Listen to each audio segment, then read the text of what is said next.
नमस्कार। आपका बात 25 में स्वागत है और आज हमारे साथ में है बहुत ही जाने-माने सोशल एक्टिविस्ट जिन्होंने एक क्षेत्र में जो बच्चियों को देह व्यापार में जो लगाया जाता है, उसको बचाने के लिए पूरे कमर कस के जो आज के जो हमारे जो मेहमान हैं श्री ज्ञानेंद्र कुमार जी, उन्होंने इस क्षेत्र में बहुत ही अधिक महत्वपूर्ण काम किया है, कई खतरों का सामना किया है और कम से कम 2600 से अधिक पिछले 10 वर्ष में बच्चियों को उनके जो नार्किक जीवन है उससे वो बचा पाए हैं। तो महत्वपूर्ण कार्य है और इसमें बहुत सारे खतरों का उन्होंने सामना भी किया है। किस तरह से सरकारी तंत्र से, पुलिस से और समाज से उनको इस महत्वपूर्ण कार्य में सहायता मिली है और किस तरह की चुनौतियाँ उनके सामने रही हैं और किस तरह से इस क्षेत्र में जैसे ये देहरादून और उसके आसपास के क्षेत्र में ज्ञानेंद्र कुमार जी कार्य कर रहे हैं, तो दूसरे लोग जो और युवा हैं जो कि इस क्षेत्र में आने की सोच रहे हैं, कर रहे हैं, तो निश्चय ज्ञानेंद्र कुमार जी जो भी साझा करेंगे, बताएँगे, उससे उनको भी इसमें लाभ मिलेगा क्योंकि ये समस्या तो कोई एक क्षेत्र की नहीं है, पूरे देश की समस्या है। अगर इसको ग्लोबल लेवल पे देखा जाए तो ये ग्लोबल एक विश्व की समस्या है कि इस तरह की चीजें इस बारे में होती रहती हैं, तो निश्चय ही हम आज सभी लोग लाभान्वित होंगे। ज्ञानेंद्र कुमार जी से जो बातचीत हो रही है, जो वो अनुभव अपने साथ में साझा करेंगे और महत्वपूर्ण बात है, मैं थोड़ा-सा एक परिचय दे देता हूँ। शिक्षा से ज्ञानेंद्र कुमार जी इंजीनियर हैं और वर्ष 2010 में उन्होंने इस विषय में कार्य करने की सोची और 2012 से लगातार सेक्स वर्कर्स के अधिकारों की लड़ाई में ये काम कर रहे हैं और उत्तराखंड में के ही निवासी हैं और वहीं पे इस तरह का काम कर रहे हैं और उन्हीं के प्रयासों से जो पहले वेश्या शब्द की परिभाषा उसे विलोपित कर दिया गया, ये एक बहुत ही बड़ा महत्वपूर्ण कंट्रीब्यूशन है कि शायद अधिक लोगों को मालूम नहीं है कि अब उसको पीड़ित जो भी बच्ची होती है, महिला होती है, उसे पीड़ित कहा जाता है। तो ये एक महत्वपूर्ण परिवर्तन है और इसमें मुख्य रोल ज्ञानेंद्र कुमार जी का रहा है और संयुक्त राष्ट्र के फेलो भी हैं, सावित्री बाई फुले पुरस्कार इन्हें मिल चुका है, पैरवी सम्मान, national youth icon award, Nepal मित्र नागरिक man of the year 2019 Nepal की ओर से, दीन बंधु अवार्ड और फ्रॉम सोशल ब्रेवरी बांग्लादेश की ओर से दिया गया है और अन्य दर्जनों राष्ट्रीय और अंतर्राष्ट्रीय पुरस्कारों से सम्मानित हो चुके हैं और एक प्रशिक्षक के रूप में भी वो उत्तराखंड, पंजाब, हिमाचल प्रदेश, राजस्थान आदि में कार्यरत हैं, जो इसमें जो दूसरे अपने अनुभव और अपने निर्देश जो है वो साझा करते रहते हैं। तो ज्ञानेंद्र कुमार जी, आपका स्वागत है और हम और हमारे जो भी इसको देखने वाले हैं वो निश्चय ही लाभान्वित होंगे आपसे जो जानकारी मिलेगी। तो आप एक इंजीनियर हैं और आपने इस दिशा में क्या आपकी प्रेरणा रही या क्या आपकी ऐसी घटना हुई, कई बार एक घटना विशेष भी किसी व्यक्ति को एक विशेष अपना पुराना धंधा छोड़ के, अपना काम-काज इंजीनियरिंग का छोड़ के इस तरफ मोड़ देती है। तो इस बारे में आप प्रकाश डालें। आपका स्वागत है ज्ञानेंद्र कुमार। देखिए, इंसिडेंट तो लाइफ में आदमी की होते ही रहते हैं। जीवन है तो अनुभवों से भरा हुआ है ही। तो शुरुआत कैसे हुई, अब ये तो बहुत लंबी चर्चा का विषय हो जाएगा और हम लोग अगर उसी शुरुआत पे आ जाएं तो वो चर्चा का मूल बिंदु ही हमारा खत्म हो जाएगा। तो उसमें सबसे महत्वपूर्ण चीज ये है, लेकिन हाँ, ऐसा कुछ इंसिडेंट हुआ था कि जब मुझे एक बहुत विशिष्ट प्रयोजन में मेरी कुछ सेक्स वर्कर्स ने काफी मदद करी थी। तो उस समय मैंने ये उनसे ये वादा किया था कि आप लोगों के लिए मैं कुछ करूंगा जिंदगी में। अगर कभी भगवान ने मुझे मौका दिया तो मैं आप लोगों के लिए कभी जिंदगी में कुछ करूंगा जरूर। तो उसी को बस पूरा करने में शुरुआत हुई। तो वो सब तैयारी करते करते 1-2 साल का समय लगा, क्योंकि बहुत सारी चीजें मुझे भी सेटल करनी थी। भाई, एक जो लाइफ स्टाइल था वो बिल्कुल दूसरा था और मुझे ये पता था कि मैं अब जिस जिंदगी की तरफ जाने वाला हूँ, जिस जिंदगी की तरफ मैं बढ़ रहा हूँ, वो काफी कठिनाइयों से भरी होने वाली है। और भाई पारिवारिक एक ठीक है, कोई विरोध नहीं हुआ मेरा, लेकिन ये था कि एक पारिवारिक रिस्पॉन्सिबिलिटीज होती हैं, दायित्व भी होते हैं, बच्चे भी छोटे थे, तो बहुत सारी चीजें होती हैं कि आप अपने बारे में तो अगर सोच सकते हैं, लेकिन जी, आपको बहुत सारी चीजें सोचना है कि अब आप जिस रास्ते पे चलने की सोच रहे हैं, उस रास्ते पे जो आपके साथ जुड़े हुए लोग हैं वो कैसे सफर करेंगे। तो वो निर्णय लेना और वो सब अपने आप को माइंड मेकअप करने में 2 साल मुझे लगे। जी। लेकिन 2 साल बाद फिर मैंने उनके राइट्स के लिए जो ठान लिया कि नहीं, अब इनके राइट्स के लिए ही काम करना है, तो हुँ, फिर शुरुआत हो गई। तो सबसे पहले तो मैंने सेक्स वर्कर्स के राइट्स के लिए ही काम किया, क्योंकि एक ऐसा तबका जिसको कि समाज में कोई स्थान नहीं है, अगर महिलाओं के बीच में ही आप जाइए या महिलाओं से ही बात करिए, तो वो तक इन्हें हे दृष्टि से देखती हैं, ये भूल जाती हैं कि ये भी एक महिला है। और जी, इस तरीके की स्थितियां हैं उसमें माधव जी की। हम लोग देखते हैं कि एक जो सेक्स वर्कर है, वो किसी और नाम से पैदा हुई, किसी और नाम से जिंदगी काटी, किसी और नाम से मर गई, गुमनामी की मौत हुई, कोई रोने वाला नहीं, कोई धोने वाला नहीं, और मतलब कुछ नहीं है। तो बहुत ये पीड़ादायक स्थितियां थी। हुँ, और बहुत सारे लोग जो अलग अलग सेक्स वर्कर्स को ये कहते हैं कि भाई कि ये लोग तो इतना अच्छा पैसा कमाते हैं, या ये अपनी मर्जी से करती हैं, और ये है, ये मर्जी शुरुआत में नहीं होती है।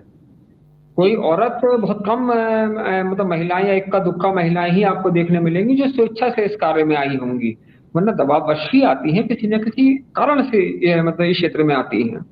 और जी, जो स्वेच्छा से आने वाली है उनका प्रतिशत तो 1-2% भी नहीं है। तो जब इनके लिए काम शुरू करा, तो बहुत गहराई तक जब गया तो ये समझ में आया कि असल में जो मेन कारण है, वो मेन कारण है इनका मतलब जो मेन कारण है वो है मानव तस्करी। तो जब तक आप मानव तस्करी पे रोक टोक नहीं लगाएंगे, तो तब तक मतलब देह व्यापार जैसे काम और ये सब काम बढ़ते चले जाएंगे। तो फिर ये जी। हुआ कि मानव तस्करी पे ही काम शुरू करा जाए, इसके विरुद्ध ही काम शुरू करा जाए। तो बस धीरे धीरे वो सेक्स वर्कर्स के साथ साथ मानव तस्करी के विरुद्ध भी काम करता चला गया। और अब जो भी है, जितना भी उपलब्धि हासिल है, जितना भी है, वो ईश्वर का आशीर्वाद है। शायद ईश्वर चाहते थे कि मैं इस क्षेत्र में मैं आऊं, वरना मैं तो कभी एनजीओज और ये सब चीज जो है को ना तो कभी मैंने बहुत अच्छा माना था, ना इस क्षेत्र के लोगों को बहुत अच्छा माना था, लेकिन फिर भी मुझे पता नहीं था कि एक दिन मैं भी एक्टिविस्ट बनूंगा।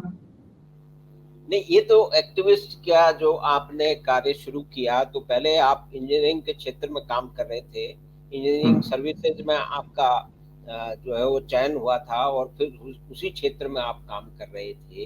तो वहाँ कोई आपको कमी दिखी, या कि ये जो यहाँ पे जो भी कुछ हो रहा था, आपने देखा कि यहाँ पे एक गैप है, एक रिक्तता है इस क्षेत्र में, आपने देखा कि ये बेहतर हो सकता है शायद, और आप इसे बेहतर कर पाएँगे, इसके लिए इसमें आए। तो एक पहले इंजीनियरिंग से मोह भंग अगर हुआ, या यहाँ आपने सोचा कि हम बेटर कंट्रीब्यूशन कर पाएँगे, ये क्या परिस्थितियाँ रही, ये ज़रा-सा आप साझा करें? देखिए, सिस्टम में कमियां होंगी। हुँ, मैं मानता हूं कि सिस्टम में बहुत कमियां हैं और सिस्टम को सुधारा जाना चाहिए। लेकिन सबसे बड़ी एक चीज ये है कि सिस्टम में कमियां आखिर देन तो हमारी ही है। हमने उस सिस्टम को बनाया ही है। सिस्टम में, लोकतंत्र में सिस्टम जो है वो लोग बनाते हैं। लोग बनाता है क्योंकि आधार तो वही है। तो मुझे सिस्टम में, ठीक है कि सिस्टम में बहुत सारी खामियां हैं, लेकिन अगर सिस्टम की खामियों पे आप शिकायत करते रहेंगे तो उससे हल नहीं निकलता है, उससे कुछ भी हल नहीं निकलेगा। और जो सवाल था कि मुझे एक चीज बस यही लगी जब मैं एक्टिविस्ट बन रहा था, कि ठीक है सिस्टम में कमियां हैं, लैब्स हैं, बहुत ज्यादा वो है, लेकिन ये इस वर्ग की आवाज उठाने वाला कोई भी नहीं है, या बहुत चंद लोग हैं जो कि इसकी आवाज मतलब उतनी प्रभावशाली ढंग से जितनी उठानी चाहिए वो उठा सकें। तो ऐसे लोग नहीं हैं, ऐसे लोग की मतलब बहुत ज्यादा कमी है। हालांकि तब भी काफी नाम आ चुके थे जो सेक्स वर्कर्स के राइट्स के लिए काम कर रहे थे, लेकिन फिर भी एक इतना बड़ा क्षेत्र था कि इसमें एक आदमी, दो आदमी, चार आदमी, 10 आदमी, 100 आदमी, जब तक एक मास थिंकिंग डेवलप नहीं होती, तो तब तक जी, इसमें कुछ भी नहीं होता। तो ऐसा नहीं था, मैंने अपने जीवन को बहुत एंजॉय किया, मतलब लेविश लाइफस्टाइल जी ही रहा था, सिस्टम का हिस्सा था।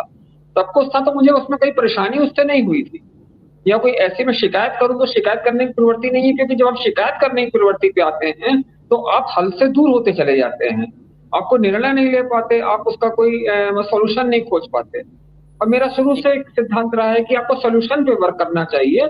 शिकायतों के लिए क्या है, शिकायतें तो आप जितनी मर्जी करते रहिए, लेकिन आप क्या दे रहे हैं, आप उसको सुधारने के लिए क्या दे रहे हैं, आप उसको ठीक करने के लिए क्या दे रहे हैं। तो मैं इस पूरी भाषण मतलब भाषणबाजी से बहुत दूर रहने वाला इंसान हूँ। तो अगर आपको लड़ाई लड़नी है या आपको शिकायत है, तो आप उसके लिए खुद उतरिए और खुद उसके लिए प्रयास कीजिए। जी, मुझे जी, पता था कि एक ये क्षेत्र ऐसा है कि जिनकी आवाज उठाने वाले उतने लोग नहीं हैं, या उस ढंग से लोग नहीं हैं, मतलब उठा पा रहे हैं इनकी आवाज, कि एक संवेद आवाज आज भारत में 5 या करीब 7 लाख से ज्यादा जो है आइडेंटिफाइड सेक्स वर्कर्स हैं। तो उनकी आवाज उठाने वाले कितने लोग हैं? 100 भी नहीं, 50 भी, मतलब अगर आप गिनेंगे तो 100 या 50 लोग गिने जाएंगे। और जो लोग हैं उनको परिस्थितियां ऐसी होती हैं कि कई बार उनको काफी मुश्किलात का सामना करना पड़ता है। जैसे भाई अच्छा, कुछ जो हमारे सोशल एक्टिविस्ट थे, जो इसमें वर्क करते थे, जो काफी प्रभावशाली ढंग से काम कर रहे थे, तो उनके जुड़ाव कुछ ऐसे भी थे कि जिससे कि उनको काम करने का अवसर मतलब उतना दिया नहीं गया, या वो अपने मूल मुद्दे से कहीं ना कहीं भटकते रहे थे। जैसे आपको अगर नाम ध्यान हो गौरी लंकेश का, जिनकी हाँ, हाँ, कर्नाटक में हाँ, हत्या हुई थी, तो हाँ, वो हाँ, सेक्स वर्कर के राइट्स के लिए बहुत एक बड़ी सा बेहतरीन काम करती थी। हम्म, और मैं इस बात में बहुत गंभीरता से ये कहना चाहूंगा कि अगर सेक्स वर्कर्स उस समय ना होती, तो शायद गौरी लंकेश का जो मैटर था, जो हत्या का उनका प्रकरण था, वो कहना बिल्कुल अनसुलझा रह जाता। सबसे पहली आवाज सेक्स वर्कर्स ने ही उठाई थी उनके लिए कि भाई इस तरह से हत्या हो गई है, इसके कारण क्या है। तो इस तरीके की स्थितियां रही हैं, और जो लोग अच्छा काम करने वाले थे, वो लोग खुद अपने मुद्दों से कहीं ना कहीं वो विषय से विषादतर कर कर जब वो विषय से अलग हटे, तो फिर वो मेन स्ट्रीम से भी कटते रहे। बस मेरे साथ ये नहीं, था कि मैंने अगर उनके लिए काम करा तो बस ये था कि चाहे बदनामी हो, चाहे मुझे अच्छाइयाँ मिले, चाहे बदनामी मिले, मैं उसकी परवाह नहीं करता हूँ। कितनी बदनामी जी, मिल जाएगी, मैंने भी अपने जीवन में बहुत सारी बदनामियां सही हैं। क्या ना, जिस समय ये सब मैंने इन लोगों के राइट्स के लिए काम करना शुरू करा था, तो मैंने कई बार लोगों के मुंह से ये सुना, मेरे पीठ पीछे लोग कहा करते थे कि अरे ये तो सेक्स हाँ, रैकेट चलाते हैं।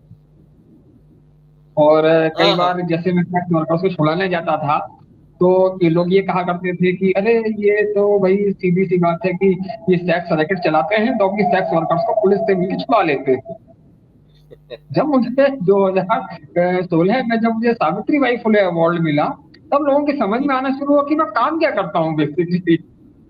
हालांकि तब तक मानव तस्करी के लिए मैं काम करना शुरू कर चुका था, लेकिन लोग यही समझते थे, एक जो मतलब लोगों के दिमाग में इंप्रेशन चलता था, वो यही चलता था कि मैं अपने टैक्स रैकेट चलाता हूँ या अपने वो करता हूँ। तो मैंने तो वो स्थितियां झेली थी, लेकिन उससे जी, अपना जी, मतलब जी। जी, आपने अभी एक बहुत ही महत्वपूर्ण चर्चित नाम लिया है, स्वर्गीय गौरी लंकेश का। और उनके बारे में बहुत सारी बातें मीडिया में पहले भी रही हैं, आजकल तो धूमिल हो गई हैं, लेकिन वो बातें आती रहती हैं। तो उनकी जो हत्या का प्रकरण है, उसके बारे में कोई अलग जानकारी है कि क्या सेक्स वर्कर्स में काम करने के कारण ही उनकी हत्या हुई थी या कोई और कारण था? नहीं, शायद उनके हत्या के कुछ और कारण थे, सेक्स वर्कर्स के से उनका मतलब जो हत्या उनकी हुई थी, उस सेक्स वर्कर्स के राइट्स के लिए काम करने से नहीं हुई थी। हालांकि वो संरक्षक सदस्य थी, जो all India network of sex workers है, उसकी वो संरक्षक सदस्य थी। तो लेकिन फिर भी उसके बाद भी वो मतलब जिनकी हत्या हुई थी, उसका सेक्स रैकेट से कोई मतलब नहीं है, सेक्स वर्कर्स से कोई मतलब था नहीं। उनके खुद के जो निजी बयान कुछ थे, जिससे कि कुछ दक्षिण पंथी जो संगठन थे वो उनसे नाराज चल रहे थे, तो उनकी हत्या भी उसी संबंध में हुई थी, हत्या की नहीं। ओके। तो ये जो एक इतना खतरनाक है और कार्य है, और आप कुछ संख्याएं आपने इंगित की कि अगर देखा जाए तो जो शिद्दत से काम करने वाले लोग हैं, जो इसमें जुड़ करके काम करने वाले लोग हैं, वो शायद 150 से भी अधिक नहीं होंगे। तो बहुत सारे जो उत्साही लोग हैं, जो इस क्षेत्र में काम करना चाहेंगे तो उनके लिए बहुत सारा वो काम करेंगे, तो शायद जो इस तरह की जो अभागी जो बालिकाएँ हैं, स्त्रियाँ हैं, उनको कुछ मदद मिलेगी। तो ये जो आपने ये जो अभियान जो इसमें किया है, इसमें कोई एक बहुत ही विचित्र या कि बहुत ही खतरनाक कोई घटना जहाँ का आपको खतरों का सामना करना पड़ा और बहुत बड़े ऑर्गेनाइज़ रैकेट का आपने सामना करना पड़ा, फिर भी आपने उन बच्चों को, उन महिलाओं को आपने छुड़ा लिया, तो कोई इस तरह का एक आप साझा करना चाहें? देखिए, मानव तस्करी के क्षेत्र में जब मैं काम कर रहा हूँ, तो मानव जी, तस्करी ऑर्गेनाइज्ड क्राइम ही है, और जो इसमें करने वाले होते हैं, जो इन जो मानव तस्करी रैकेट को ऑपरेट करने वाले होते हैं, वो विशुद्ध क्रिमिनल ही होते हैं। जी, तो हमलों का और खतरों का सामना, और वो इतने मामलों में आ चुका है कि इतने ज्यादा हमले हो चुके हैं, इतने ज्यादा कई बार कठिन परिस्थितियां झेलनी पड़ी हैं कि अब मैं भी जो हूँ उसमें मतलब आदी हो चुका हूँ उसका। अब डर या खौफ वाली स्थिति तो पहले भी नहीं थी, और वो अब उससे भी बिल्कुल ऊपर उठ चुका हूँ। अब तो सिंपल ये है कि भाई तेरे हाथ लिखी होगी मेरी, तो तेरे हाथ ही आएगी। तेरे हाथ नहीं लिखी होगी तो चाहे तू कुछ कर ले, तेरे हाथ तो नहीं मरूंगा मैं। तो जैसे जी, मेवात में मैं रेस्क्यू ऑपरेशन मैंने किए हैं। मेवात हुँ, का शायद एक इक्का दुक्का ही कोई रेस्क्यू ऑपरेशन हुआ हो जो मैंने सुरक्षित करा, वरना हर हुँ, बार हुँ, गोलियों का सामना करना पड़ा। हरियाणा के मैक्सिमम जो रेस्क्यू ऑपरेशन मेरे हुए हैं उसमें मतलब फायरिंग का सामना करना ही करना पड़ा है, या किसी और तरीके के हमले का सामना करना ही करना पड़ा है मुझे। अच्छा, कुछ इस तरीके के जो मतलब जिस तरीके की भी ये स्थितियां रही हैं, तो ये सब हुँ। झेली ही है मैंने। तो अब मैं भी उसका आदी हो चुका हूँ। अब उन्हीं के रंग में मैं भी रंग गया हूँ, क्योंकि मैं भी जानता हूँ कि मैं डाल डाल हूँ तो वो बात बात है। अब तुम हमला करोगे तो छोड़ेंगे हम भी तुम्हें नहीं। और तो तो सिद्धांत सीधा सा वही है। तो तो इसमें इसलिए अब जी।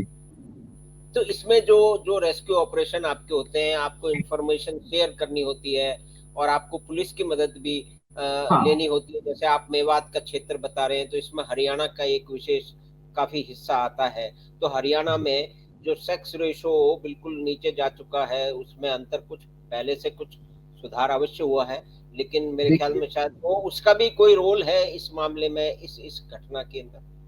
मतलब इस नहीं तरह की ऐसा नहीं, ऐसा नहीं अच्छा। है। ये जो पॉलिटिशियंस हैं, ये उनका फेवरेट आंसर होता है कि साहब जो वहाँ पर एक्चुअली वहाँ पर हरियाणा का एक ट्रेंड है कि वहाँ हुँ। पर मानव तस्करी की एक खास फॉर्म है, ब्राइड ट्रैफिकिंग, वधू तस्करी, यानी शादी के नाम पे होने वाली मानव तस्करी।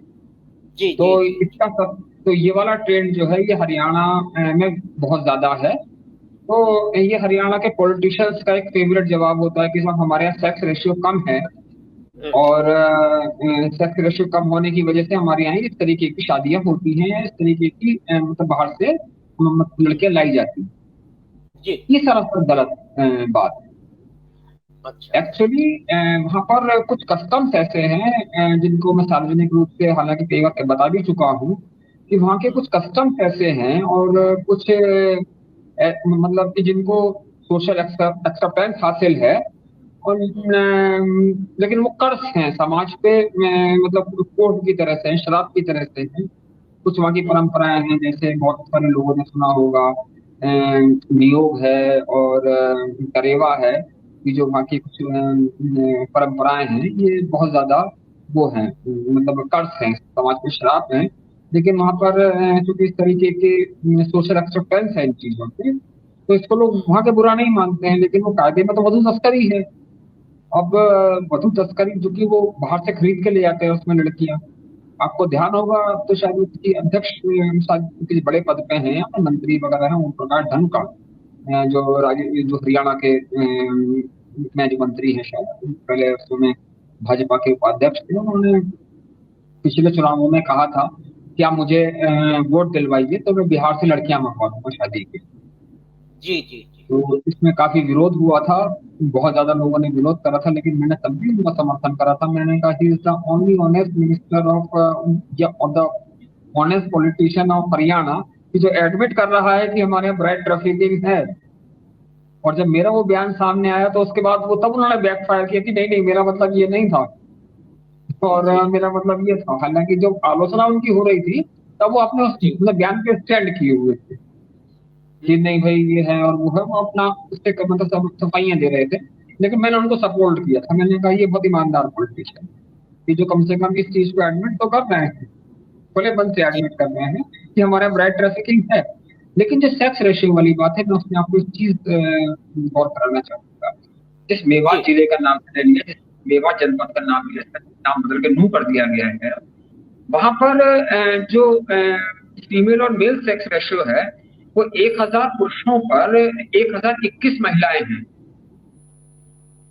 अच्छा। और सबसे ज्यादा आइडेंटिफाइड जो ट्रैफिकिंग विक्टिम्स हैं, 17,000 से ज्यादा, वो अकेले मेवात जिले में है, नूह जिले। और जो दूसरा ये जिला है झज्जर, हम्म, जहां सबसे कम सेक्स रेशियो है, 1000 पुरुषों पे मात्र 822 महिलाएं हैं, वहां पर मात्र 700 ट्रैफिकिंग विक्टिम हैं, तो पूरे हरियाणा में सबसे कम। तो ये तो तो वजह ही ये नहीं। नहीं, ये भी एक बड़ी महत्वपूर्ण जानकारी है, क्योंकि जो फौरी तौर पे लोग समझते हैं और सामने जो आंकड़े आते हैं, तो उसमें डेफिनेटली मतलब क्षेत्र दर क्षेत्र में परिवर्तन होगा। जैसे कि आपने बताया कि मेवात में तो सेक्स रेशो मतलब स्त्रियां अधिक है, 1000 पे 1021 है, तो वहां सबसे अधिक इस तरह की घटनाएं हो रही हैं। और जहां झज्जर में कम है, 800 के करीब बता रहे हैं आप, तो वहां कम हो रही है, तो इसका मतलब ये इंपीरियल एविडेंस हो सकता है कि there is no direct correlation between these correlation two. ही नहीं, इनमें कोई कोरिलेशन नहीं, इनमें कोई रिलेशन ही नहीं है। ये सिर्फ एक सुविधाजनक उत्तर है। जी जी आप जी। अपनी कमियां छुपाने के लिए किस तरह से कोई मतलब सुविधाजनक उत्तर खोज देते हैं, ये सिर्फ उसका तरीका है। लेकिन क्या जो हरियाणा में बहुत सारे लोग इस बात को सुनते हैं, दो शब्द हैं वहां पर बहुत प्रचलित शब्द हैं, पारो और जी। मूलकी। हाँ हाँ पारो और मूलकी, हाँ। तो वो क्या मतलब हुआ उसका? पारो मतलब परली पार वाली। परली पार वाली मतलब अक्रॉस यमुना, क्योंकि हरियाणा को यमुना घेरती है चारों तरफ से, तो अक्रॉस यमुना यानी यमुना के पार वाली। हम्म, सीधे सीधे मतलब है कि ट्रैफिक। दूसरा शब्द है मोल की, यानी मोल ली हुई, परचेज। तो सीधे सीधे इसका मतलब वही हुआ। अभी मैं एक इत्तेफाक से मुझे किसी ने बताया कि कोई आजकल टीवी सीरियल भी चल रहा है मोल की नाम से। अभी अच्छा। मैंने उसको देखा नहीं है, लेकिन मुझे उस शब्द में बहुत ज्यादा आपत्ति हुई, और मैं शायद क्या नाम है, सूचना प्रसारण मंत्रालय को लिखूंगा कि आप क्या जस्टिफाई कर रहे हैं ट्रैफिकिंग को, इस तरीके के शब्द और इस तरीके के नाम मतलब दे के सीरियल, अपने सीरियल्स का। तो ये स्थितियां हैं, तो ये शब्द का कहाँ साफ साफ कह रहे हैं ना कि ट्रैफिकिंग वहां पर है। पूरे इनकार कब कर रहे हैं इस बात से? अच्छा, मोल की ये क्यों जो लाई जा रही है? ये जो पारकी और मोलकी है, एक हरियाणा के पारो क्षेत्र पारो। में। पारो मतलब नदी के पार से आने हाँ, वाली परली महिला पार वाली। पति पार। तो ये जो इसका कोई हिस्टोरिकल बैकग्राउंड है, ये पिछले 10 20 50 साल का ही ये परिस्थितियों में ये डेवलपमेंट है, या कि डिटोरिएशन है, या कि पहले हाँ, से नहीं नहीं, पहले से नहीं है ये, 50 60 70 साल का पुराना वो हम्म, एम्पायर और मूर्ति वाला जो ट्रेंड है, ये 60 70 साल पुराना है। उससे पहले तो ठीक ठाक रेशियो रहा होगा, क्योंकि आजादी से पहले इस तरीके के एविडेंसेस बहुत कम मिले हैं, रेयर मिलते हैं। लेकिन जो इस तरीके का है वो 70 साल का ही मान के चलते हैं कि 50 60 साल से वहाँ परंपरा प्रचलन में है। हाँ, जी। नियोग और करेवा जो जैसी परंपरा है, नियोग जो है, और वैसे तो महाभारत काल का शब्द है, लेकिन महाभारत काल के शब्द में जो उसका असली अर्थ था, वो अर्थ अब थोड़ी है। वहां तो बिल्कुल चेंज कर दिया गया है, उसकी परिभाषा ही चेंज कर दी गई है। तो वो हम्म, स्थितियां बहुत ज्यादा मतलब दूषित हो गई हैं। और दुखदाई बात यह है कि प्रशासन भी इसमें साथ नहीं देता है, या पुलिस भी साथ नहीं देती है, कि वो इन ट्रैफिकिंग विक्टिम्स को कहती है कि भाई ये तो वो है, क्या कहते हैं, डोमेस्टिक वायलेंस का मसला है। अगर हम इसे रेस्क्यू भी करते हैं या करते हैं लड़कियों को, तो वो कहते हैं कि डोमेस्टिक वायलेंस का मैटर है, ये तो इनकी पत्नी है। तो भाई हम कहते हैं लाइए एविडेंस दिखाइए ना, कैसे पत्नी है इस आदमी की। कहीं इसका रजिस्टर्ड मैरिज है, क्या है। इसके लिए एक प्रयास 2010 में उत्तराखंड गवर्नमेंट ने किया था। एक मतलब मैरिज रजिस्ट्रेशन एक्ट बनाया था, जी। कि भाई इसमें जो जो भी मतलब शादी होगी उसका पंजीकृत कराना अनिवार्य होगा। आज भी उत्तराखंड में होने वाली शादी अनिवार्य पंजीकृत नहीं होती।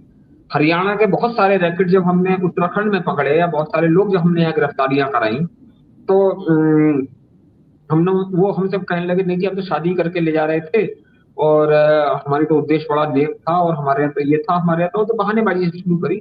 हमने कहा ठीक है, आपकी बात मान ली हम। आप इनकी कोर्ट मैरिज कराइए, शादी को पंजीकृत कराइए, जी। ससम्मान भोज आपको हम देंगे, और हम छोड़ के आएंगे आपको आपके गांव तक, आपके घर तक। कोई तैयार नहीं हुआ इसके लिए। इसके लिए कोई भी तैयार नहीं। नहीं, ये जो क्यों आपने नहीं एक तैयार हुआ?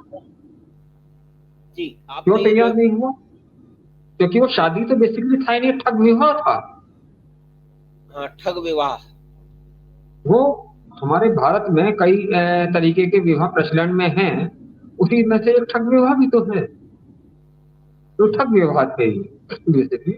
तो वो लोग कभी इस काम के लिए राजी नहीं होते, क्योंकि वहां पर जितनी भी चीजें थी वो जी। चीजें सब इसी से संबंधित थी। हम्म, हम्म, कि जमीन से संबंधित है, फिर जो वहां लड़की ले जाई जा रही है वो एज ए सेक्स स्लैव काम कर रही है।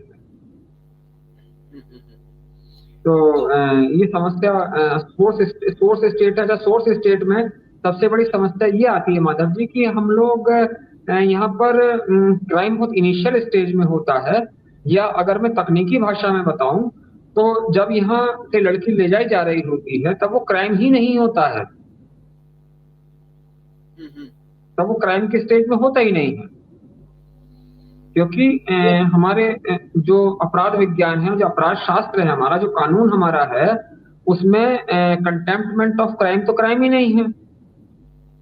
और प्रिपरेशन ऑफ क्राइम जो है वो सिर्फ दो चीजों में क्राइम है, डकैती में और राष्ट्रद्रोह में। उसके अलावा किसी अपराध में प्रिपरेशन ऑफ क्राइम क्राइम नहीं है। तो तो ये मानव तस्करी। जी। तो ये जो एक लकूना है, जो नियम कायदे, वो मतलब कानून के अंदर जो एक बहुत बड़ा गैप, एक लकूना छोड़ रखा गया है, तो ये इतने प्रयासों के बाद में इसको फिलअप करने की कोई प्रयास, मतलब आप लोगों ने तो बहुत मेहनत की होगी, तो पॉलिटिशियन या कि ब्यूरोक्रेसी या कि पुलिस का आपके जो प्रयोजन होते हैं, आपके जो जो प्रोजेक्ट, मतलब आप लोगों को रेस्क्यू करते हैं, तो उसमें आपको कितनी मदद मिलती है, या कि अब आप उस मतलब प्रभाव में उसमें पहुंच गए हैं कि आपको इसमें कुछ नए लोगों को शायद मुश्किल पड़ती हो, लेकिन आपको जो ब्यूरोक्रेसी है, जो सिस्टम है, वो आपकी मदद करने की पूरी कोशिश करता है। जैसे ये कानून के क्षेत्र में इतना बड़ा गैप छोड़ दिया गया है, जिसके अंदर कोई प्रिवेंशन या कि कुछ हो ही नहीं सकता, तो ये तो एक महत्वपूर्ण बात है। तो इसके बारे में आप लोगों की बात हुई होगी पॉलिटिशियन से, ब्यूरोक्रेसी से, पुलिस से, बल्कि वकीलों से भी।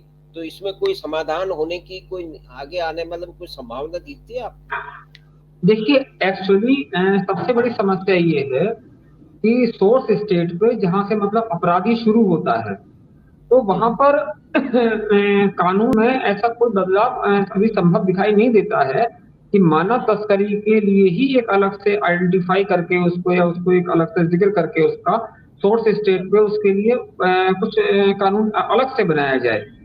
क्योंकि जी। असल में बहुत अपराध बहुत इनिशियल स्टेज पे होता है, उस समय आप उसे अपराध के रूप में साबित नहीं कर सकते। भाई अगर लड़की को ले जा रहा है और ये कह रहा है कि मैं शादी इससे करने ले जा रहा हूँ, तो लड़की बालिग है, तो उसको शादी करना अपराध थोड़ी है उससे। किसी से शादी करना अपराध थोड़ी है। लेकिन आप उसे किस प्रयोजन से ले जा रहे हैं, इसका पता तब चलता है जब आप डेस्टिनेशन पे पहुंच जाते हैं। जैसे मैंने आपसे कहा, मानव तस्करी जो है वो एक ऑर्गेनाइज क्राइम है, और ये एक स्टेप में चलता है। इसका एक प्रोसीजर है पूरा। और ऐसा नहीं है कि इसका कोई भी जो स्टेप हो वो उसको ओवर रूल कर देगा, या उसको वो ओवर मतलब कि जो ओवरटेक कर देगा। नहीं, ऐसा नहीं है। इसमें जो है वो सिस्टम एक पूरा चलता चला जाता है कि पहले सोर्स से सब्जेक्ट को उठाया जाएगा, कॉरिडोर से उसको पार करा जाएगा, ट्रांजिट पॉइंट पे उसे ग्रूम करा जाएगा, फिर डेस्टिनेशन पे पहुंचा दिया जाएगा। तो ये सब स्टेप्स फॉलो करने पड़ते हैं, ये ऑर्गेनाइज्ड क्राइम। तो जब सोर्स स्टेट से सब्जेक्ट को उठाता है इसमें अपराधी, तो दो चीजें बहुत हमें महत्वपूर्ण उस समय स्टैब्लिश करनी होती हैं, जो कानूनी भाषा में अगर मैं आपसे कहूं कि एक्टस रियस और मेंसा रिया, कि हमको ये साबित करना पड़ता है कि ये जो कर रहा था वो अपराध है, और इस व्यक्ति को ये अच्छी तरह पता था कि ये अपराध है, उसके बावजूद ये उसको कर रहा है, ये स्टैब्लिश करना पड़ता है। उत्तराखंड में इस मामले में हम लोग सौभाग्यशाली हैं बहुत ज्यादा कि कन्विक्शन रेट की जो दर है, जो कन्विक्शन रेट का जो सजाओं की दर है ब्राइड ट्रैफिकिंग के मामलों में, वो देश भर में सबसे ज्यादा है। अच्छा, उत्तराखंड में कन्विक्शन रेट बहुत ज्यादा है ब्राइड ट्रैफिकिंग के मामलों में। तो ये एक अच्छा वो है। फिर रहा सवाल प्रशासन की, और जैसे उत्तराखंड में हम लोग हैं, उत्तराखंड में निश्चित रूप से हमें सहयोग मिलता है, पुलिस भी मदद में कई मना नहीं करती है और प्रशासन भी कई मना नहीं करता, सपोर्ट ही करता है, तो ठीक है, अच्छा वो कर रहे हैं। जब हम बाहर के स्टेट पे जाते हैं, देखिए उत्तराखंड में इतने रेस्क्यू नहीं होते हैं, उत्तराखंड सोर्स स्टेट है, यहाँ पर हम प्रिवेंशन कर सकते हैं, यहाँ हम रेस्क्यू नहीं करते क्योंकि ये डेस्टिनेशन नहीं है, यही ट्रांजिट पॉइंट नहीं है। कुछ ही केसेस में है, जैसे cross border human trafficking Nepal से लाने में कॉरिडोर भी है, टारगेट पॉइंट भी है, कई मामलों में डेस्टिनेशन हो जाता है, तो उनके रेस्क्यू हो सकते हैं। या बांग्लादेश से लड़कियां लाई जाती हैं तो उसमें ये ट्रांजिट पॉइंट या हो सकता है, लेकिन जब यहाँ की सब्जेक्ट उठ के जाएगी, यहाँ से लड़की जाएगी, तो हम प्रिवेंट कर सकते हैं, उस पर प्रिवेंशन कर सकते हैं। हम उसे रेस्क्यू नहीं कर पाते, रेस्क्यू हम बाहर जाके करते हैं, बाहर के स्टेट्स में करते हैं। अब बाहर के स्टेट्स में अक्सर मैं मजाकिया भाषा में कहूं तो पुलिस और हमारा रिश्ता ऐसा है, या प्रशासन हमारा रिश्ता ऐसा है, कभी सौतन कभी सहेली, कभी मदद करने के मन में आएंगे तो बहुत ज्यादा मदद कर देंगे, मन में मदद करने के मन में नहीं होंगे तो कुछ भी नहीं करेंगे। बहुत रिक्वेस्ट करनी पड़ती है, काफी प्रयास करने पड़ते हैं, तब जाके कहीं वो राजी हो जाते हैं। और कई बार ऐसा होता है कि हम एक ही बार उनसे कहते हैं और वो बेचारे हमारी बात चल देते हैं, पूरी फोर्स लेके चल देते हैं। अभी मैं रिसेंटली बिहार एक रेस्क्यू के लिए गया था, तो उस रेस्क्यू में मैंने बस खाली रिक्वेस्ट करी कि थोड़ा सा मेरी मदद इस मामले में कर दीजिए, लोकल पुलिस थी वहां की। तो पता चला कि 10 मिनट बाद 2 सब इंस्पेक्टर, 3 महिला कांस्टेबल, 3 कांस्टेबल और ये 2 मतलब ड्राइवर और सब लेके, गाड़ी घोड़ा लेके सब चल दिए, चलिए सब रेस्क्यू करके लाते हैं। तो मेरे लिए अजीब सा था कि भाई ठीक है यार, मैंने कहा है तो आप इतनी फोर्स आपने अचानक से प्रोवाइड करा दी, पूरा थाना चल दिया मेरे साथ उठ के, चलिए रेस्क्यू करा के लाते हैं आपको।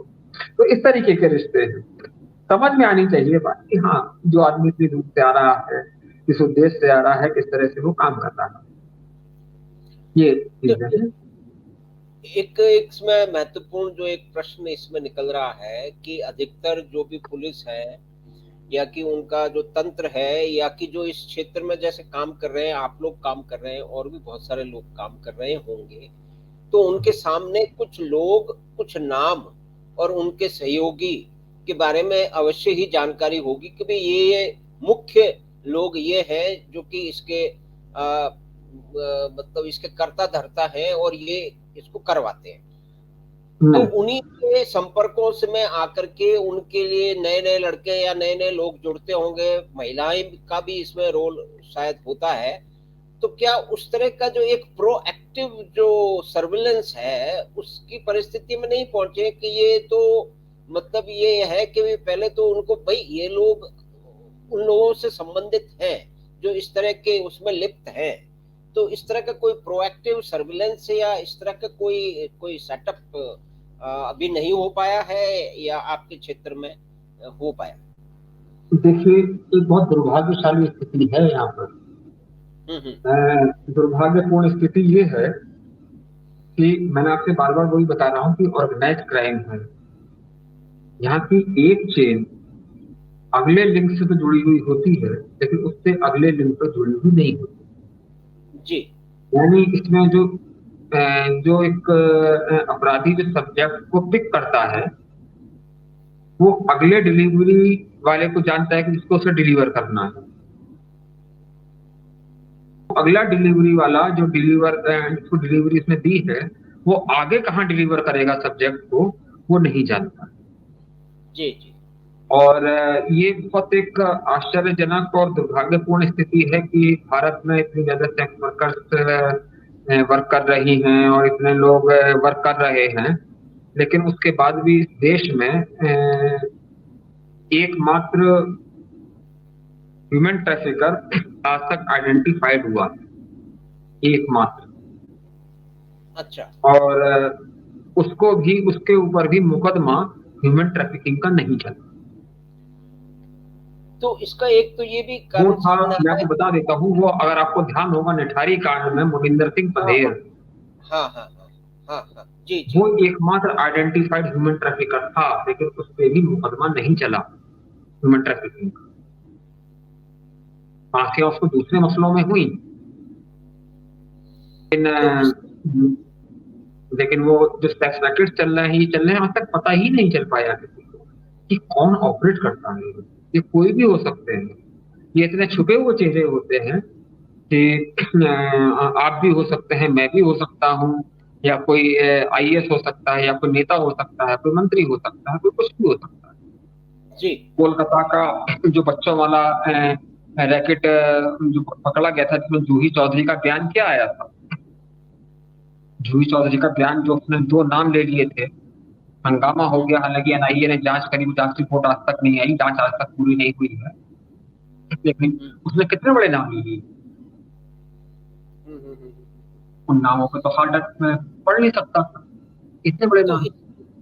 इसमें तो जैसा ज्ञानेंद्र जी लग रहा है, एक लॉजिकल जो अगर उसका डिडक्शन किया जाए, तो इसके लिए तो कोई एक डेडिकेटेड फोर्स की जरूरत है जो कि इसी में काम करे। अब पुलिस वाले दूसरे काम भी कर रहे हैं, चोर को भी पकड़ रहे हैं, लॉ एंड ऑर्डर भी संभाल रहे हैं, ट्रैफिक भी संभाल रहे हैं, और मंत्री जी की सुरक्षा भी कर रहे हैं, और इसके साथ में ये एक काम है जो कि निरंतर कहीं न कहीं हो रहा है।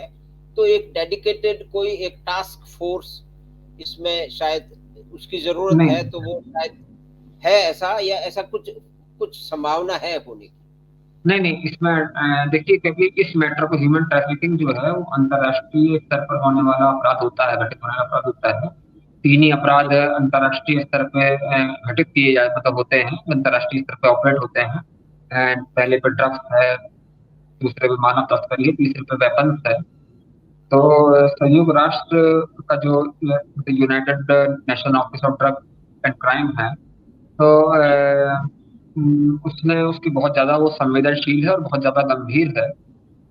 भारत में भी वो काफी अच्छा उसका काम कर भी रहा है। और भारत में जो 2012 में इसके लिए कानून में संशोधन, 2013 में संशोधन किया गया था कानून के लिए, कानून एक नया बनाया गया 2013। तो तब तो एक ही एक्ट था। 2013 के बाद जब जस्टिस DS वर्मा कमेटी ने अपनी सिफारिशें दी थी, तो उसमें आईपीसी की धारा 370 में इसमें अमेंडमेंट करके इसको जोड़ा गया था। तो उसी के तहत अब हर जिले में, भारत की हर जिले में एंटी ह्यूमन ट्रैफिकिंग यूनिट स्थापित हैं। अच्छा। हर जिले में स्थापित है। और राष्ट्रीय स्तर पे इसके लिए जो नेशनल इन्वेस्टिगेशन एजेंसी है, इसका नाम आपने खूब सुना होगा।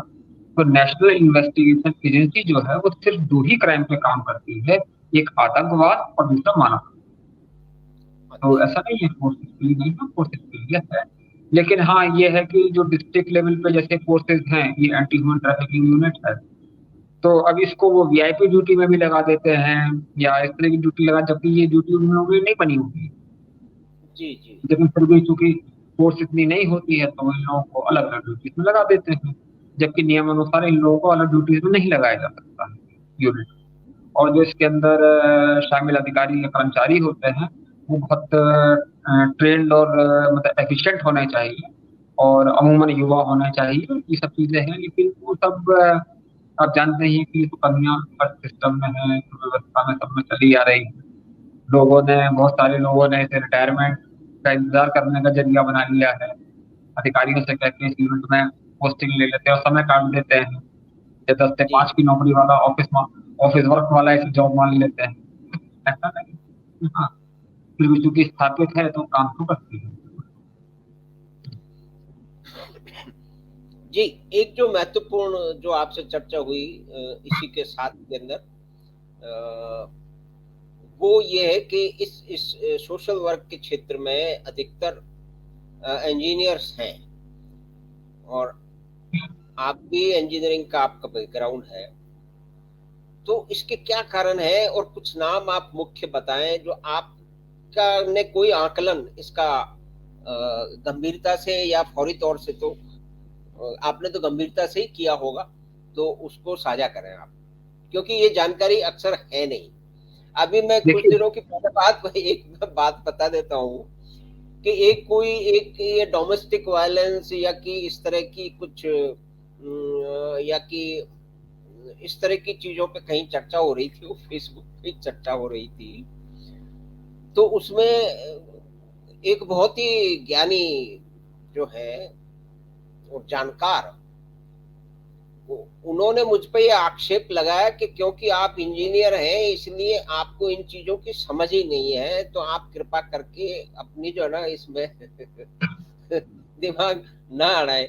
तो मैंने कहा भाई आपको साष्टांग प्रणाम है, आपने इतना बड़ा जो है ना आक्षेप भी लगा दिया और ये आकलन आपने क्यों कर किया, इसके मूल बिंदु में कहाँ से आपने ये प्रमाणित तथ्य प्राप्त किए हैं, किस जो है ना ये रिसर्च पर आधारित है, अगर वो आपके पास है। तो ये एक जनरल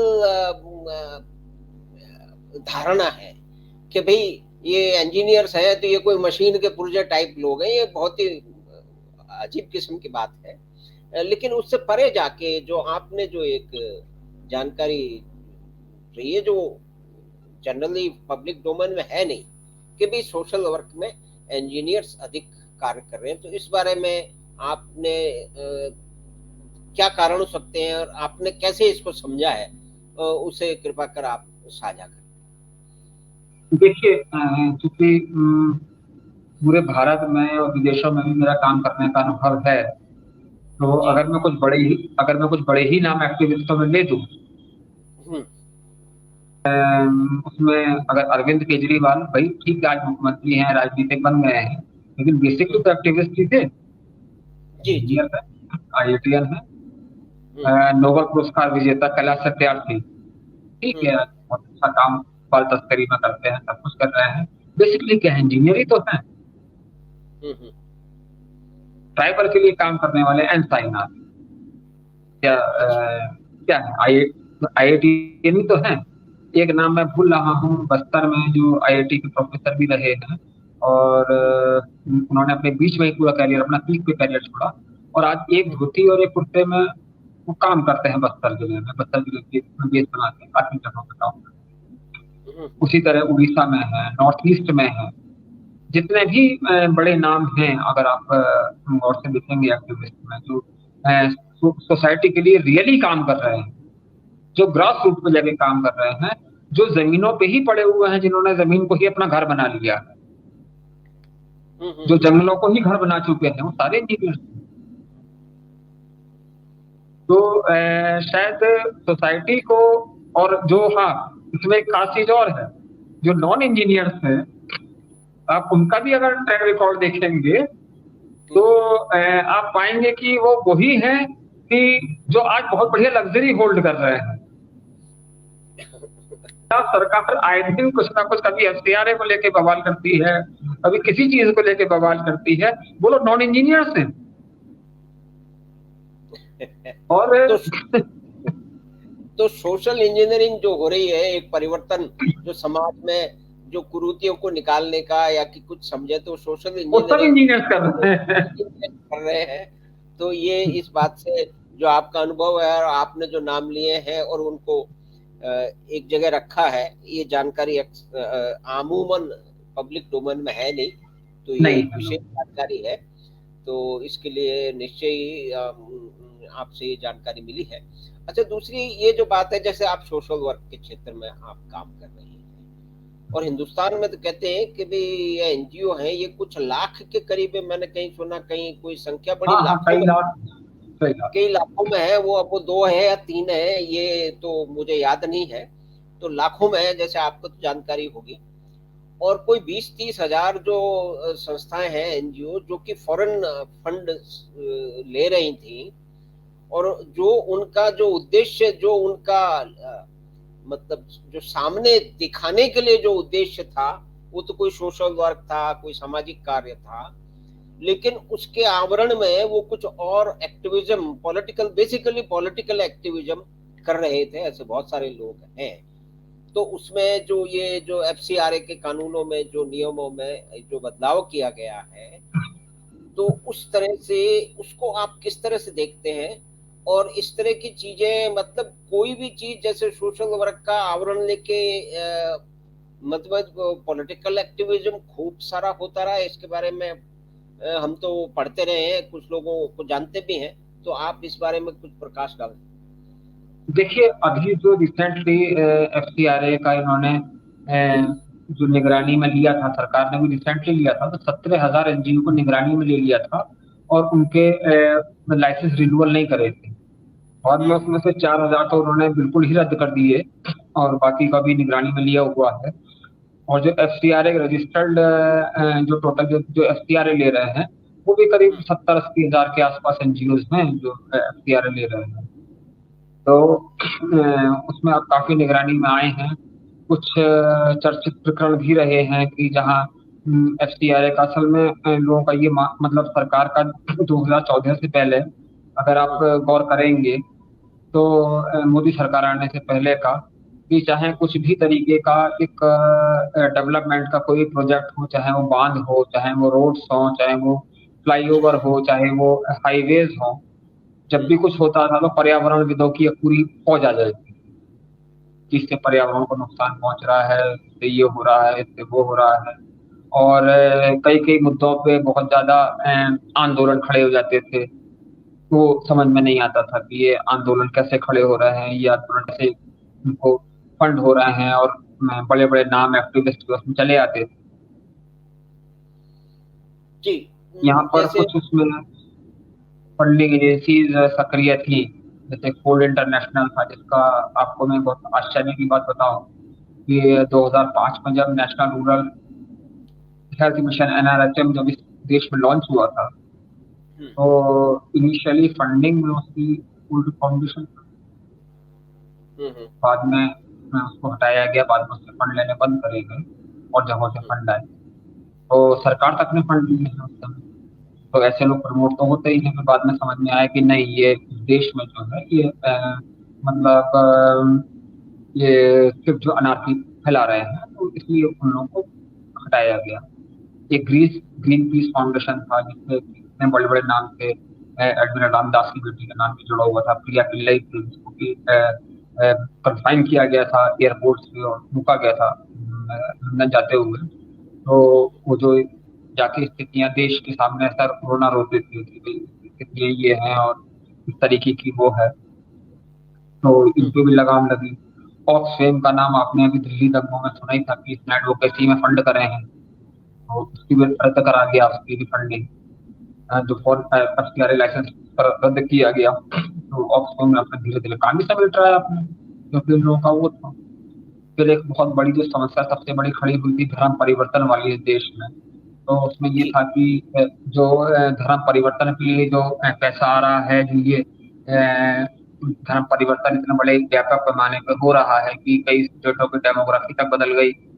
अगर आप गूगल करेंगे तो आपको जान के आश्चर्य होगा कि भारत में आज सबसे ज्यादा कैदी जो हैं वो किस धर्म के हैं। तो ये बहुत जब ये वाला फिगर सामने आया कि भाई जेलों तक में धर्म परिवर्तन हो गए,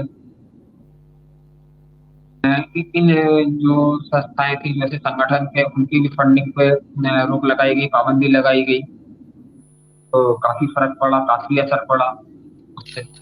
तो अच्छा, और अगर आप नोटिस करेंगे कि 2014-15 के बाद से जो जितने हाईवेज बन गए हैं, जितने एक्सप्रेस वे बन गए हैं, जितने फ्लाईओवर्स बन गए हैं, जितने डैम प्रोजेक्ट्स थे अधूरे रह गए थे, सब पूरे हो गए क्योंकि आपने इसकी रोक लगा दी। तो ऐसे कैसे अचानक से होना सब शुरू हो गया? डेवलपमेंट का कोई ग्रोथ ही खत्म हो गया? वो इसलिए खत्म नहीं हुआ कि कोई सरकार ने किसी को जेल में डाल दिया था या किसी को गिरफ्तार कर लिया था। उन्होंने सिर्फ फॉरेन फंडिंग पे लगाम कसी, और फॉरेन फंडिंग पे लगाम कसने के साथ ही साथ ये डेवलपमेंट ठीक बढ़ता ही चला। अब मैं इसमें किसी का नाम लूं, वैसे तो जो बड़े बड़े नाम थे, गुजरात तंगों में जिनकी एक बहुत चर्चित बयान था, बहुत मशहूर एक्टिविस्ट उस समय हुआ करती थी, रोज मीडिया में नाम उनका आया करता था, तीस्ता सीतलवाड़, जिन्होंने ये तक कहा था कि बिल्किस बानो का नाम लिया था कि साहब वो उनका मुन्ना बजरंगी और जिन्हें कुछ नामों ने या कुछ हिंदू दंगाइयों ने उसके गर्भवती औरत का पेट फाड़ दिया था, इस तरीके की वो थी। बाद में झूठी कहानी पाई गई तो ये तलवार को काफी ज्यादा वो आलोचना शिकार भी झेलना पड़ा। फिर पता चला कि उनकी फंडिंग में वो तो घर के जो दूध के पैकेट थे वो भी विदेशी पैसे के आ रहे थे, दोनों पति पत्नी को करा दिया।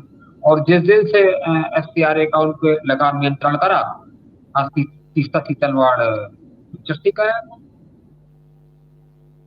पाटकर नर्मदा आंदोलन के टाइम की। ये रिसेंटली मामला उन पे भी आया है कि सब 1.5 करोड़ रुपए 2 करोड़ रुपए पर डे के उनके पास डोनेशन किया है, नाबालिगों ने दिए हैं। एक ही रकम 5,88,000 की रकम की 20 एंट्री एक ही दिन में।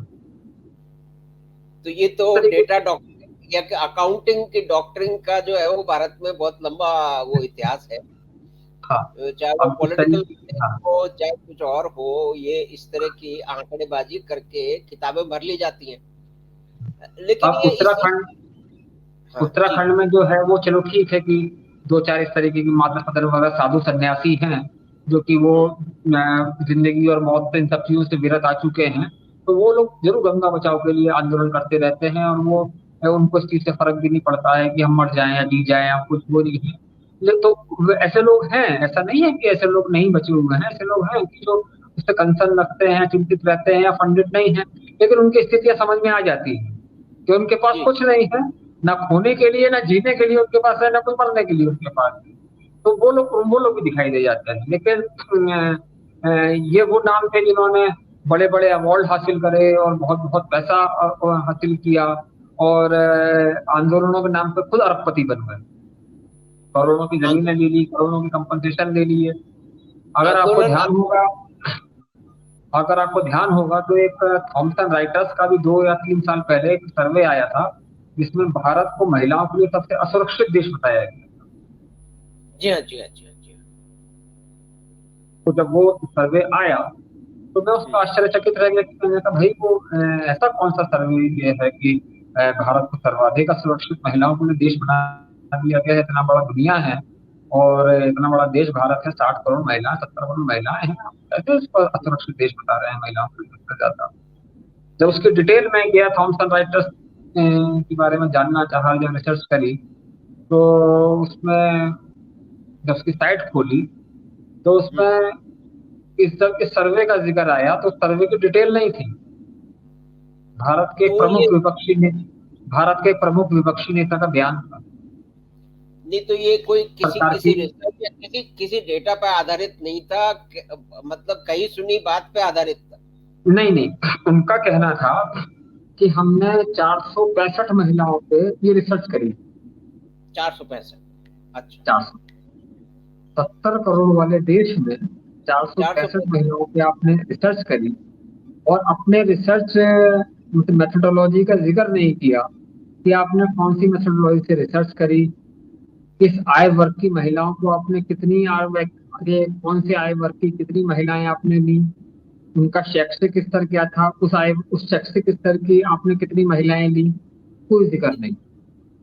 465 महिलाओं पे उन्होंने वो सर्वे किया और ये घोषित कर दिया कि जो भारत है वो सबसे असुरक्षित देश है महिलाओं की। नहीं, ये नतीजा जानते हैं उसका क्या निकला?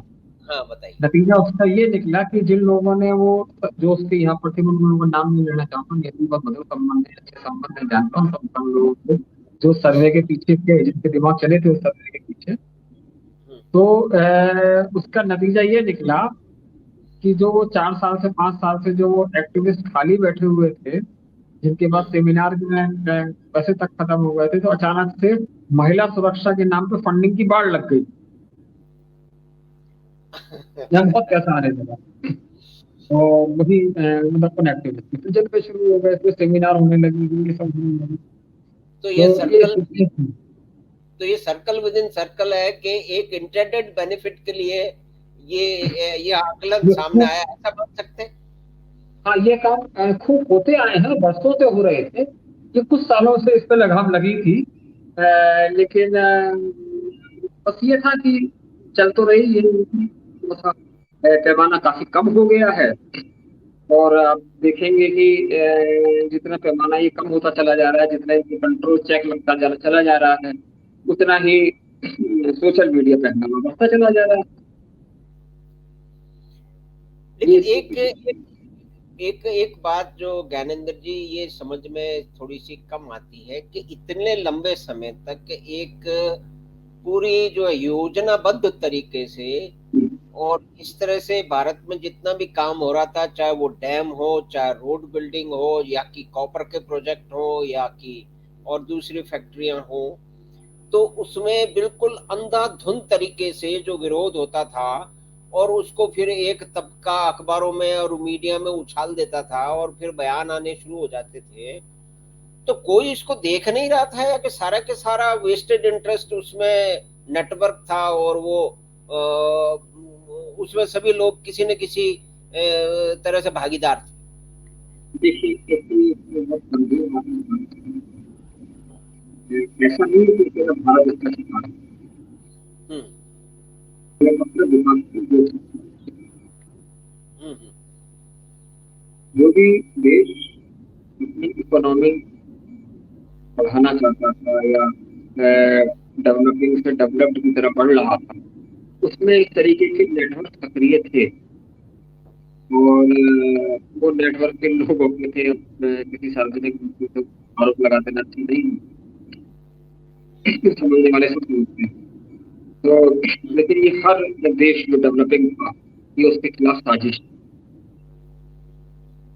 और आप 70 साल का इतिहास उठा के देखेंगे तो चीन या दो चार मुल्क छोड़ के ऐसे कितने मुल्क हैं जो डेवलपिंग से डेवलप्ड में कन्वर्ट, हम्म तो डेवलपिंग ही चल रहे हैं, नीचे आए हैं, ग्राफ में नीचे आया है, लेकिन डेवलपिंग से डेवलप नहीं, क्योंकि उनको डेवलप होने ही नहीं दिया। अगर उनके प्रोजेक्ट सारे इम्प्लीमेंट हो गए होते, टाइमली इम्प्लीमेंट हो गए होते, या जो वो चीजें सोच रहे थे वो टाइमली इम्प्लीमेंट हो गया होता, तो डेवलप हो जाता देश। और ये कभी होनी नहीं हुई। इंटेलेक्चुअल इंटेलेक्चुअल क्लास तक बिकी हुई आज की तारीख में जो बवाल से पूरे अमेरिका भी परेशानी, इंग्लैंड भी परेशान है कि सारे जो खास सोच डेवलप हो रही है वहां पर, वहाँ के इंटेलेक्चुअल शिकार हो रहे हैं, वहाँ की यूनिवर्सिटी एक कुछ अजीब सी फंडिंग का इस्तेमाल हो रहा है वहाँ पर, भाई कितने देश परेशान हैं। तो यही स्थिति है कि डेवलपिंग कंट्रीज को कभी कितने बताइए ना मुझे, कितने जो डेवलपिंग कंट्रीज से डेवलप स्टेट में पहुंच गए, जो डेवलप कंट्रीज थे या जो अच्छे डेवलपिंग कंट्रीज थे, वो नीचे उनका ग्राफ जरूर आ गया है। नहीं तो ये कोई इकोनॉमिक षड्यंत्र है या पॉलिटिकल है या कि आइडियोलॉजिकल है, ये पॉलिटिकल पॉलिटिकल? तो बहुत सारी आपसे बातें हुई। अब 1 घंटा करीब आपका बहुत ही मूल्यवान समय आपने दिया है, उसके लिए आपका धन्यवाद। और बहुत सारी मौलिक बातें भी, कुछ जानकारियां भी हमको मिली है, उसके जरिए जो भी साथी लोग कार्यक्रम देखेंगे उनको भी ये जानकारी होगी और इस क्षेत्र में किस तरह से आप काम कर रहे हैं और आपका इंजीनियरिंग का बैकग्राउंड है और उसको छोड़ करके आप इसमें आ गए हैं। तो एक एक बात जो ये सोर्स वाला आपने बताया, एक सोर्स है, स्टेट है, और एक उसकी मतलब उसको जहाँ पे यूज होता है, जहाँ पे डेस्टिनेशन मान लीजिए स्टेट है, तो ये कौन कौन सी है? मतलब एक तो उत्तराखंड है जाके आप काम कर रहे हैं इस बारे में, और आपने दूसरे भी कुछ बताया जैसे कि बांग्लादेश है या नेपाल भी है कुछ कुछ मामलों में। तो इस पे कोई फोकस्ड स्ट्रेटजी बनी है इस बारे में, इस क्षेत्र में, या जैसे भी सामने आ रहा है as and when it happens, इसमें इसको रोकने की कोई कार्रवाई चल रही है? मैंने आपसे कहा ना कि सोर्स स्टेट प्रिवेंशन प्रोग्राम ही इम्प्लीमेंट हो सकते हैं, जी और प्रिवेंशन प्रोग्राम हर देश अपने चला ही रहा है। नेपाल भी चला रहा है, बांग्लादेश भी चला रहा है, म्यांमार भी चला रहा है। भारत के बहुत सारे स्टेट जो सोर्स स्टेट है, जैसे नॉर्थ ईस्ट के स्टेट्स हुए, उत्तराखंड हुआ, हमारा ये हिमाचल प्रदेश हुआ, बिहार हुआ, झारखंड हुआ, छत्तीसगढ़ हुआ, ये सब सोर्स स्टेट ही तो हैं। तो यहाँ प्रिवेंशन प्रोग्राम चला रहे हैं, अलग अलग एनजीओ चला रहे हैं, काफी लोग ग्रास रूट पे काम कर भी रहे हैं जो ठीक काम कर रहे हैं। अब वो ग्रास रूट पे जो लोग काम करते हैं वो जमीन से इतने जुड़े हुए होते हैं कि उनकी कोई अपनी इंडिपेंडेंट पहचान नहीं बन पाती है कभी भी। मीडिया से दूर होते हैं, लाइमलाइट से दूर होते हैं। कितने लोग जानते हैं, तो इक्का दुक्का जानते हैं बाहर बाहर की दुनिया, उनको वो लोग जानते हैं जिनके लिए वो काम कर रहे हैं। तो प्रिवेंशन तो चल ही रहा है, प्रिवेंशन ही इसका उपाय है। प्रिवेंशन के सबकी अलग अलग अपनी मॉडस ऑफ ऑपरेंडी है, हर आदमी की जिस तरह से करता है। मेरी कुछ अपनी अलग मॉडस ऑफ ऑपरेंडी है, जिस तरह प्रिवेंशन में करता हूँ, या जिस तरह से मैं अपने विजिलेंट सर्किल को मैं एक्टिवेट रखता हूँ। तो ये सब मेरा सबके अपने इंडिविजुअल अपनी सोच है, सबके इंडिविजुअल वर्क है, इसमें करते चले आए हैं। हाँ, लेकिन जो लोग प्रिवेंशन में काम कर रहे हैं वो लोग आपको हमेशा बिहाइंड द कर्टन मिलेंगे। वो कभी आपको मतलब डायरेक्टर होते हैं फिल्म के, वो हीरो नहीं होते हैं। जी जी जी जी। तो बहुत सारी बातें, और एक बहुत ही महत्वपूर्ण कार्य करने वाले श्री ज्ञानेंद्र कुमार जी हमारे साथ थे, और उन्होंने हमें बहुत सारी बातें बताई हैं कि किस क्षेत्र में काम कर रहे हैं और क्या कर रहे हैं, और भी कुछ जो बातें हैं जो पब्लिक डोमेन में नहीं है तो वो ज्ञानेंद्र कुमार जी से हमें मालूम चली हैं। तो ज्ञानेंद्र कुमार जी का हम धन्यवाद करते हैं कि वो बात 25 पे आने का निमंत्रण उन्होंने स्वीकार किया, और इनके पास इतनी जानकारियां और इतने क्षेत्र में कार्य, वृहद क्षेत्रों में ज्ञानेंद्र कुमार जी ने कार्य किया है। तो हम आशा करते हैं कि फिर उनसे इसी विषय में आगे या किसी दूसरे विषय में इनसे फिर चर्चा करेंगे, और कुछ और जानकारियां हम हासिल करने की, उसको समझने की, कुछ समस्याएं और कुछ समाधान समझने का हम प्रयास करेंगे। तो धन्यवाद ज्ञानेंद्र जी। नमस्कार, धन्यवाद आपका भी। आप आए तो आपने फिर आपसे इस निवेदन दोबारा फिर कभी किसी एक विषय पे, किसी दूसरे या संबंधित विषय पे आपसे फिर बातचीत करेंगे, ताकि बहुत सारी चीजें जो है वो हमें देखने समझने को मिलेगी। नमस्कार, धन्यवाद आपका, बहुत बहुत धन्यवाद। तो ये थे हमारे साथ में मशहूर